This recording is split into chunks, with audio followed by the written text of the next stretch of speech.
guys. Happy Sunday. So this has been a week dedicated to all things holiday. So Thursday was Thanksgiving, and we had a full-blown American Thanksgiving in France. And a full-size turkey.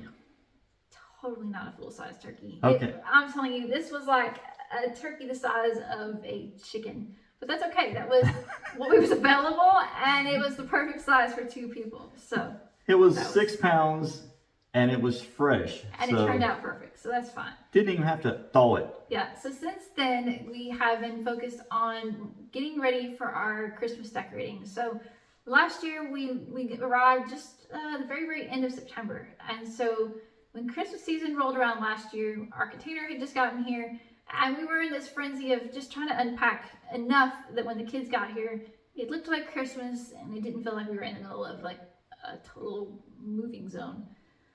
So this is the first year that I'm actually starting to think about decorating specifically for this house. So this week we have been working on making some Christmas decorations, some new things. Mr. Huff got crafty this week. Yeah, stick around. You'll see me make a few things. Yeah, that doesn't happen too often. He usually doesn't get dragged into the craft projects. But I think we're really making some good progress on decorating this house specifically. And I think hopefully by next week we'll be ready to show you guys our Christmas home tour. So you ready to show them what we got up to this week? Let's show them. Oh, and I guess we should mention, as usual, there is a recipe at the end of this video. And this week, because it's Christmas, I am finally breaking out my Christmas ice cream flavors. So stay tuned for that.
Check it out. We managed to pull off a full American Thanksgiving dinner with almost all of our traditional family recipes.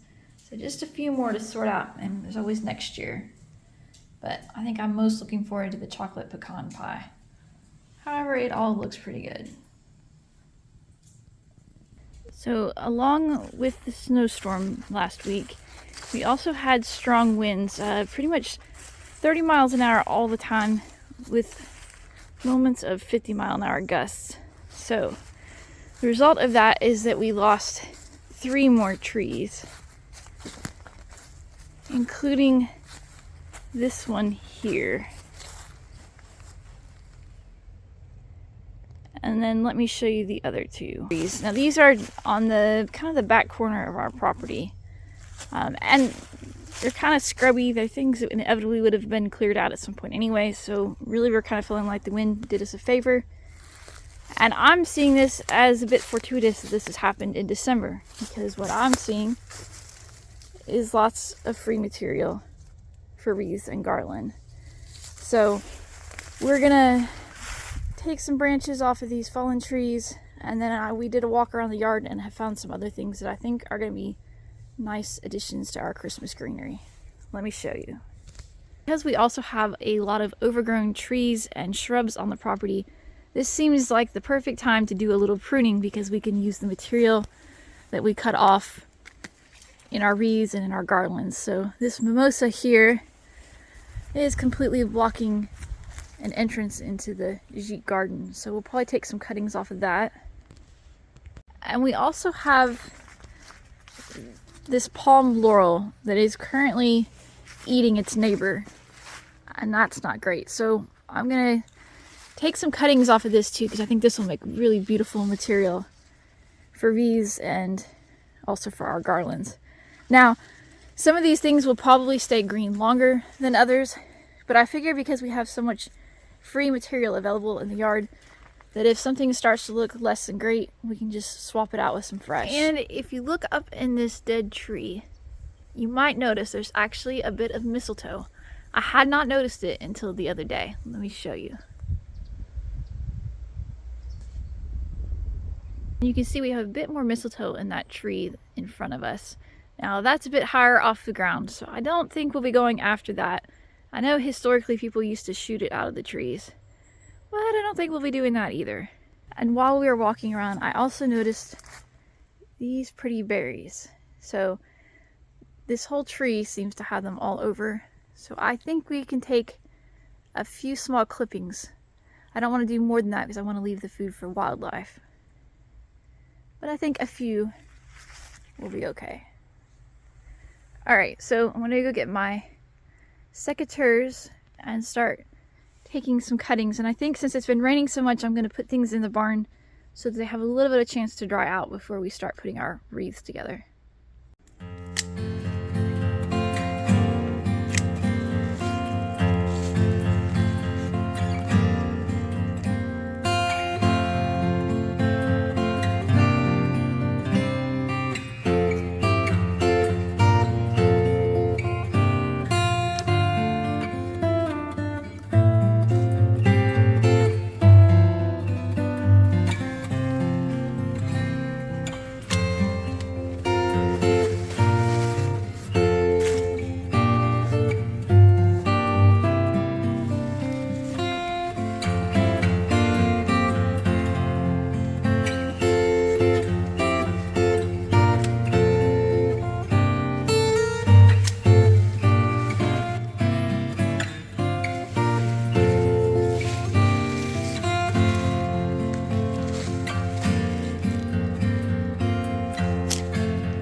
Okay, we got lots of great material to work with.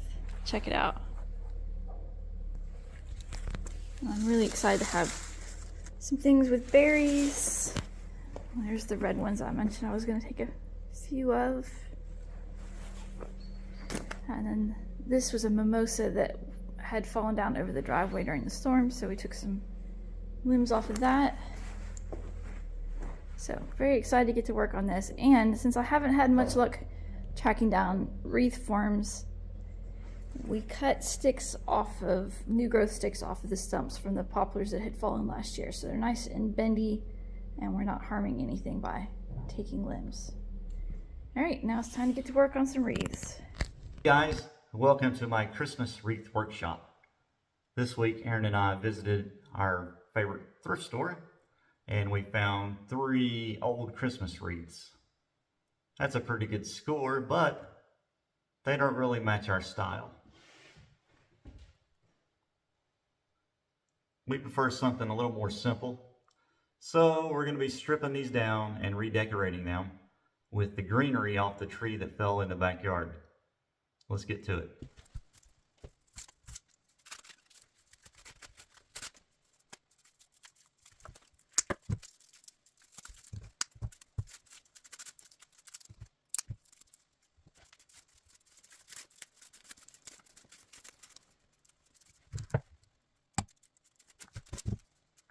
All right, we now have 3 empty canvases that we can redecorate.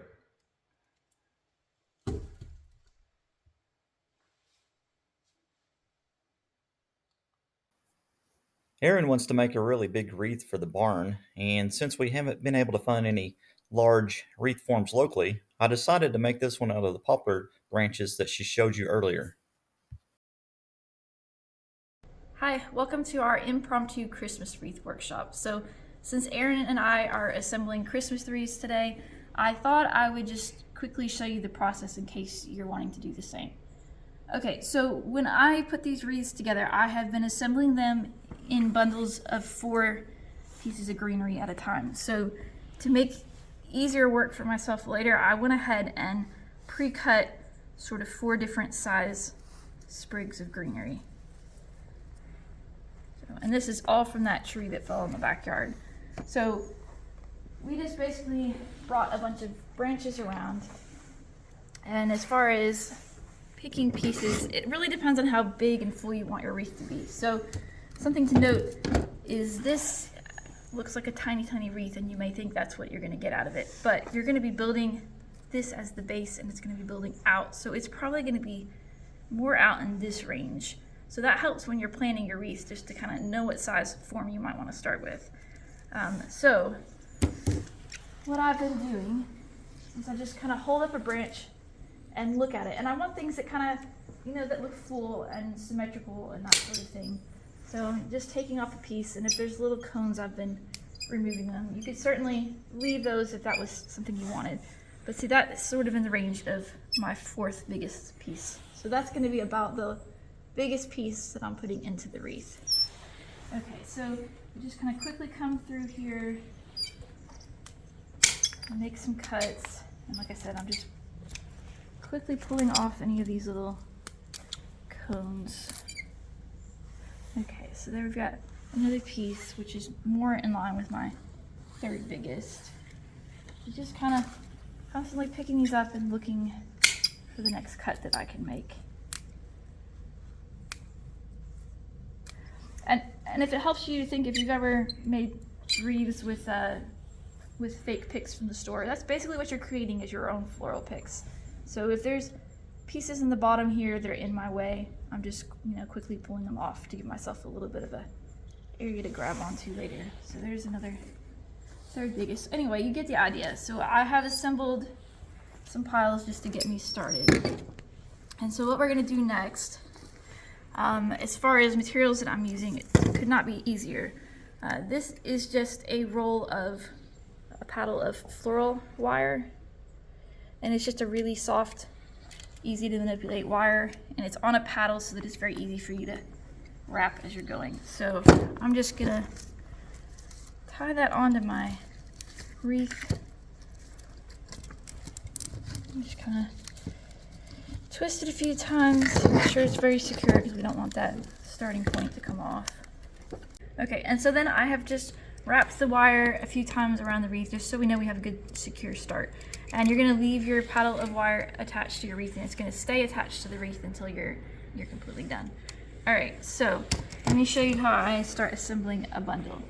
So you're basically gonna take 1 branch from each of your 4 size piles, and we are gonna create sort of a fan of our material. Okay, we're gonna kind of bundle it up, and we want it to be fuller out here on the left side, and we want our smallest piece always to be here on the inside, because what we want to have happen is, as we build on the wreath, let me show you. So we're gonna put a piece on the wreath and wire it in a minute, and we want the full thick part to be building out away from the wreath, and we want a little bit of coverage in the center, because we want to cover the inside of the wreath, because we don't really want to see our wreath form.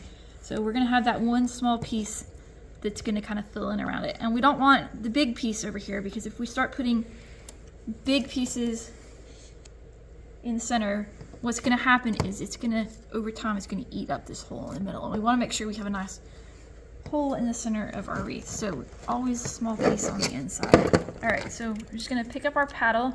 So I have just laid that first fan of greenery on the wreath with the stems kind of laying there, and I'm just gonna wrap it a couple times, and we want to wrap kind of tight.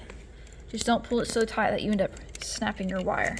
Okay, so there we go. We've got the first bundle attached with a couple wraps, and you can see the wreath is already starting to want to build out this way, and you can start to imagine how wide and full this wreath is going to be. Okay, so we're going to do the same thing again. I've got my biggest piece. I'm just going to build out another fan. Alright, so we want it to kind of full, kind of play with it for a bit until you get it in a way that you like. And then again, we're going to take this smallest piece here on the inside of our bundle so that we've got some greenery. Alright, so this bundle is now gonna get applied to the wreath. This is the piece where we just wired in. We're gonna wire in just over it so that this new bundle hides the stems from the previous bundle, okay? And then we're just gonna give this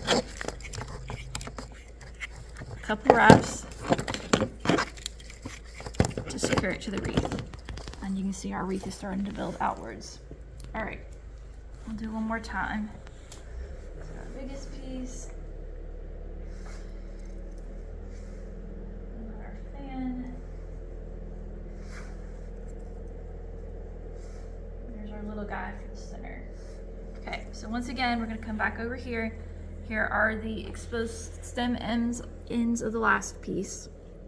And we're gonna use our new bundle to hide those like that. And then we are gonna wrap again. Okay. And so we are just gonna continue to do this process until we get back around to the very end. And then when we get there, I will show you how you hide the last little bit.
So I think that I am down to probably just needing one more bundle to fill in over here. So I thought I would show you what you do to hide your stems, because you don't want to have your last bundle of stems showing.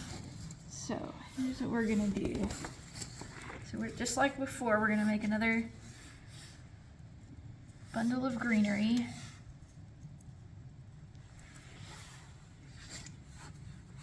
Okay, and then I'm gonna come over here and just sort of find your spot in the wreath, okay? So it's naturally gonna wanna hide it, and you're not gonna see where you're working. So you're just gonna have to kind of push things back. And as before, we're gonna be layering in this bundle over the last bundle, but we wanna make sure that we're not catching all of this stuff from the first group, because then we're gonna have a weird spot in our wreath. So I'm gonna pull back all the stuff from the very first bundle, and we're gonna lay in our last bundle. And we hope it's the last bundle. Sometimes you're gonna lay one in and you're gonna think it's the last one, and you're gonna look at it and realize maybe you need one more, but that's fine. So we'll assess in a second. So we're gonna wrap this as before, but this time we need to take a little more care that we're not catching any of this stuff from our very first bundle, because we don't wanna create any weird bald spots in our wreath. Okay, and I'm gonna wrap this maybe 3 times, we'll say. Okay, so we've got that wrapped in there, still leaving the paddle attached at this point. Now we're gonna kind of fluff it around and make sure we aren't seeing any bald spots or any spots in the wreath that just don't look as full as the rest. Okay, kind of pick it up and look at it, fluff it around. think there's probably room here for one more bundle is what I'm seeing. So we're gonna make one more because it doesn't look like it's quite holding all together the way we want it to yet. So we'll do another big one. My pieces are hiding at this point. There's that one. And we'll grab one of these that has fallen down. Okay, so you can see here we still have a bit that is exposed and showing, and we don't want it to be that way. So we're gonna get that in there like that. And again, just make sure you're not catching all the stuff from the first run.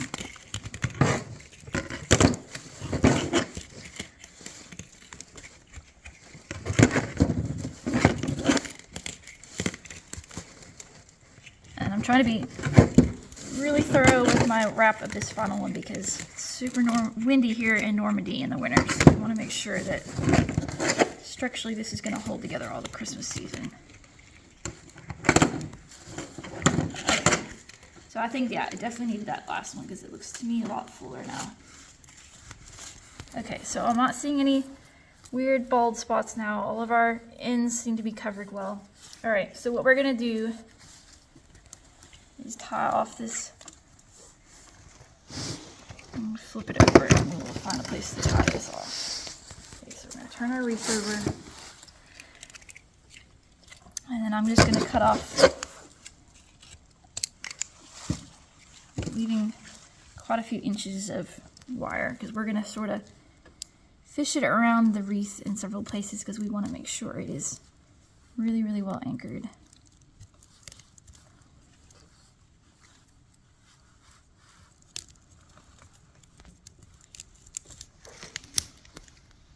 Okay, and then we'll take it over here and loop it with some more stuff. And the good thing about this too is by leaving a long tail on it like this, if later you need to make an adjustment, you can unwrap the wire here and do whatever you need to do. So we're just gonna loop it several times here so it'll be obvious where our end is when we go to look at it later. All right, so I think that's pretty good. Okay, and then a moment of truth. So we turn it over. You can see all of our middle pieces, all of our stems are pretty well hidden. And we still have a nice big hole through the center of the wreath because we haven't put pieces that were too big. So, and this is one of the wreath forms that you saw Mr. Huff take apart. So this was just a secondhand wreath form and then free material from the yard. So I think we maybe have $1 or €1 in this wreath. Oh, and one final thing I forgot to show you. So to hang your wreath, I just cut a piece of twine, just several inches long, and then just find a good anchor point on the back side of the wreath, like this, and then I just tie a loop in the end of the twine.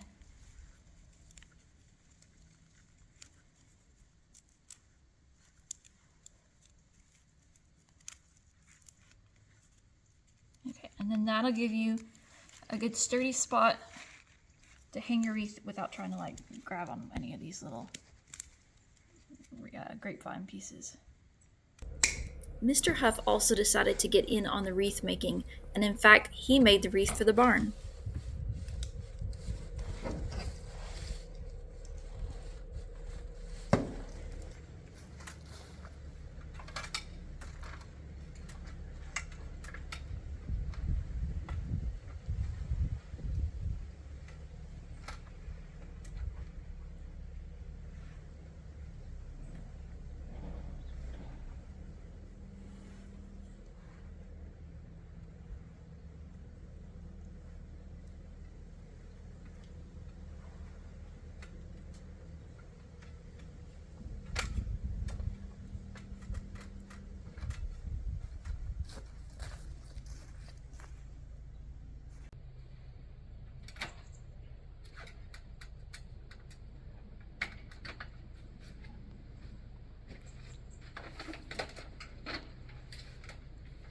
So I thought it would be fun to incorporate some coastal decor into our Christmas decorations this year. So I was really excited when I found these macrame ornaments at a discount store called Action the other day. Now in the US that would be pronounced Action. And it's basically like a Dollar Tree, only not everything is $1, and I would say that the quality in general is a bit better. So the reason I was excited about these macrame ornaments is that I think with a little bit of paint, I can transform them into looking like they are vintage glass floats. So my plan is that I am going to temporarily remove the top from each one and then swirl a bit of watered down paint inside to give it a glass look. So my plan is that I'm going to do half of them blue and half of them green. Okay, let's see how this turns out. Okay, so when we took the top off of one of the ornaments, we had a happy discovery. And that is that the top of the ornaments is actually threaded. And the reason that's exciting is because I wanted to find a way to block this hole so that when I am swirling paint inside of this, we're not going to have a chance of it coming out on the outside of the ornament and getting onto the macrame yarn. So Mr. Huff did a little bit of exploring and ended up figuring out that a Coke cap fits really well on the top of the bottle. So that's awesome. So what I have done, I want the paint to be thin enough that it's going to have a kind of a glass effect. I don't want it to be thick like acrylic straight out of the bottle. So you can see I kind of experimented here with this one. And so I basically just squirt a small amount of acrylic paint straight into the cup here and then added just a tiny bit of water just so that it would be easier to manipulate and give me that glass look. So now all I have to do is kind of sit here and swirl the ornament in all the different directions so that it coats everywhere. Okay, so I think I have my formula figured out now. So when I was first working on these, I was trying to get the color right, just right out of the gate.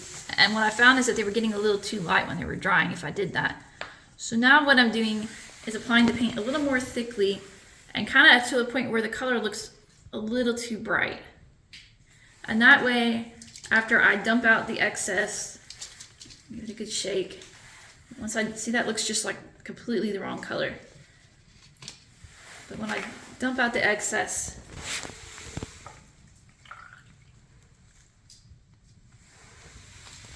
and then let them sit for a bit, the paint is continuing to kind of slide down the sides, and then I can pour out the excess that pools on the bottom. And at that point, they're drying more like in this color range, which I feel like is true to what I'm trying to accomplish.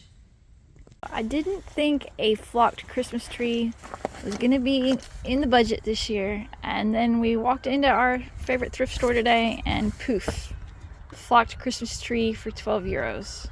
So very happy about that. All right, now that we're past Thanksgiving, it is officially Christmas ice cream season, which is one of my favorites. So today I thought I would show you how to make peppermint ice cream. All right, and this is a really easy project. So we're gonna start with the heavy cream. And I usually just measure everything into a liquid measuring cup, one of the big 6-cup ones, the 2-quart, because then it's very easy to pour it into your ice cream maker. Okay, so there's our heavy cream, and we're gonna add milk. Now, I know everybody says you 100% have to use whole milk, but I'm here to tell you, you can use whatever milk you've got and it'll be just fine. Okay, so there's our milk. And then of course to flavor it, we're gonna add a bit of peppermint extract and some granulated sugar. Okay, and then we're just gonna stir this together because we really want to incorporate all the sugar if we can. Okay, so that seems to incorporate. All right, and then this is a total choice thing. If you want to have pink peppermint ice cream, you can add a few drops of red food coloring. So we'll start with 3 drops and we'll stir it and see what color we get. It really doesn't take much. Okay, I think maybe 2 more drops. Let's see. Okay, so I think that's a good color. Okay, so that's our initial base. Now, we are gonna add crushed peppermint candies later, so you'll see I have already prepared that for later in the process. So this is just either hard peppermint candies or candy canes, whichever you're able to get your hands on, just crushed, because we're gonna add that at the last step of the freezing process. All right, and now we just need to get this over to the ice cream maker. So since we're not making a custard-based ice cream, which means there's no eggs, there's no cooking involved, and we can very quickly make a batch of ice cream. So I'm just gonna pour our base in here. Use a spatula to get all the stuff out. All right. And we'll just put our ice cream maker together.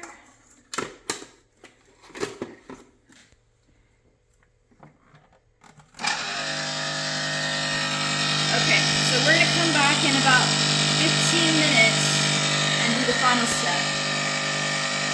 Okay, so we've let the ice cream turn for about 15 minutes, and you can see that it is starting to firm up, but it is not all the way there yet.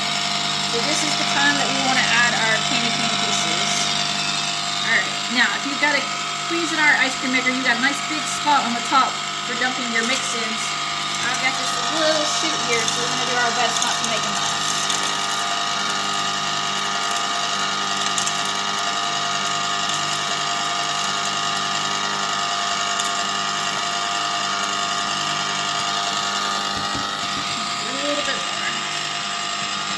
Okay, so we're going to let that finish turning for the last 5 minutes just to firm that up a bit more.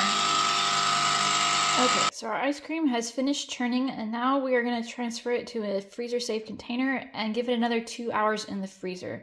Now, if you've ever had homemade ice cream that's come out soupy and has been really quick to melt, it's because it really needs that extra 2 hours in the freezer to firm up.